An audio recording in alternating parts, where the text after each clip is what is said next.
Naam, nimekuwa nikisikiliza hotuba ya bwana Donald Trump, rais wa Marekani, jana baada ya kutoka kwenye mazungumzo ya Misri. Baada ya mazungumzo ya Misri kuweza kufanikiwa, nilikuwa nikisikiliza kile ambacho alikuwa anazungumza. Baada ya kutoka pale, alizungumza mengi na media zilikuwa zinamhoja. Lakini cha kushangaza zaidi, aliulizwa swali moja.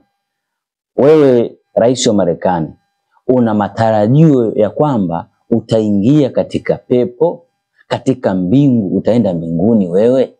Jibu ambalo lilitoa, alisema mimi nafikiri kidhani kama nitakuwa na nafasi ya kuingia peponi au mbinguni. Sifikiri kabisa kama nitaingia mbinguni. Jibu ambalo of course linatoa taswira kubwa sana kwa watu ambao tunaamini katika Mungu, katika Allah. Taswira linatoa jibu kubwa. Kumbe hawa watu wanafanya yote haya, wanajua Mwenyezi Mungu hayuko radhi nao. Wanajua kabisa Allah hayuko radhi nao kwa haya ambao wanafanya. Utaona hata jana baada ya kuhojiwa, baada ya kutoka pale, alizungumza pia, akasema tunachokifanya katika Gaza, katika Palestine ni kutekeleza maagizo ya Mungu, Mungu wa Ibrahim, Mungu wa Yakobo. Alafu baadaye anaulizwa na media kwamba vipi wewe unafikiria vipi kuingia mbinguni, utaingia mbinguni wewe? Anasema mimi sifikiri kama nitaingia mbinguni. Ndio tunarejea pale. Hata wao wanatumika kumwandalia makao Masihi Dajjal pasina ya wao wenyewe kujua vile vile. Kama ambavyo leo kuna watu wapo huku wanawaiga Juja, wanakuwa na wenyewe ni Juja, wanawatumikia Juja, wanawaiga Juja kimfumo wao wa maisha, kuanzia mavazi, kula, ibada. Ndivyo ambavyo hata wenyewe hao Juja wanamtumikia Dajjal bila hata wao wenyewe kujua. Maskini hawajui.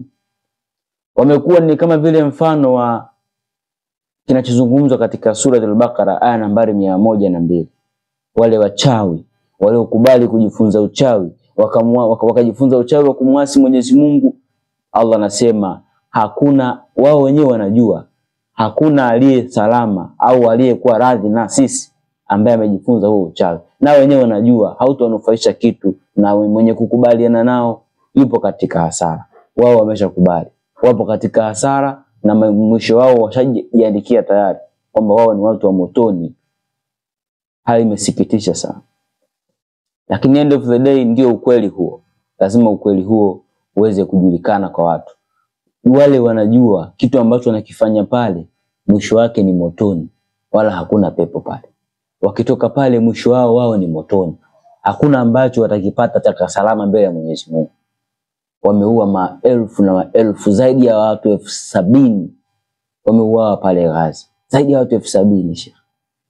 Wataalamu wa mambo akiwemo Sheikh wangu Sheikh Imran Hussein, Allah amhifadhi, na vile vile pia amraham, anazungumza, anasema walitengeneza mtego Oktoba 7 mwaka 2022. Walitengeneza mtego ambao ulikuwa vipi? Silaha ambazo zilikuwa zinasafirishwa kuelekea Ukraine zilipitishwa zikapelekwa kwa Hamas. Tuliongea kipindi fulani tukasema ndani ya Hamas kuna muingiliano saizi, kuna namna Israel wametengeneza majeshi yaliyoingia ndani ya Hamas, kwa wanayatumia kujinufaisha kisiasa, kujinufaisha wao. Tulizungumza hichi kitu mwanzo. Kwa walituma zile silaha kwenda Ukraine, ila zikapitishwa zikaitwa Gaza. Akatengeneza tukio la kumfanya Hamas aende akaishambulie Israel, ili Israel irespondi, ijibu na ifanikishe mipango yake. Mipango yake ni ipi? Israeli ina mipango ya kuchukua maeneo yote yale ya Palestina. Kwa hivyo ni kweli Hamas ilikosa viongozi ambao walitambua huu mtego, wakapokea zile silaha bila kujua zimetoka wapi. Wao walijua ni, shekhe wangu anasema, walijua ni Santa Claus, ile jamaa lao la kwenye Christmas. Hakujua imetoka wapi. Wakachukua zile silaha wakaenda kushambulia Israeli ili wakaokoe mateka wao. End of the day nini kilitokea? Israeli ikajifanya inajibu mashambulizi kwa kasi, ikaanza kuwaua, ikaanza kuwapiga. Lengo ni nini? Wachukue lile eneo. Leo mapigano yamesimama baada ya nini? Baada ya mazungumzo. ya kukubaliana kuchukua ile eneo litakuwa upande wa Israel. Hapata kuwa pana jeshi ndani ya Gaza, hapata kuwa na watu wenye silaha ndani ya Gaza, na usalama wale maeneo utakuwa chini ya Israel. Kwa maana yake ni nini? Hamas wamesarenda, eneo liko chini ya miliki ya Israel. Hicho ndicho ambacho alikitaka. Wameua zaidi ya watu 70,000, watoto wakiwepo wengi, wasio na hatia wengi. Wana haki ya kusema, hawafikirii kama wataingia peponi. Wana haki ya hiyo. Hali inasikitisha sana. Inshallah tukutane katika kipindi kijacho. Assalamu alaikum warahmatullahi wabarakatuh.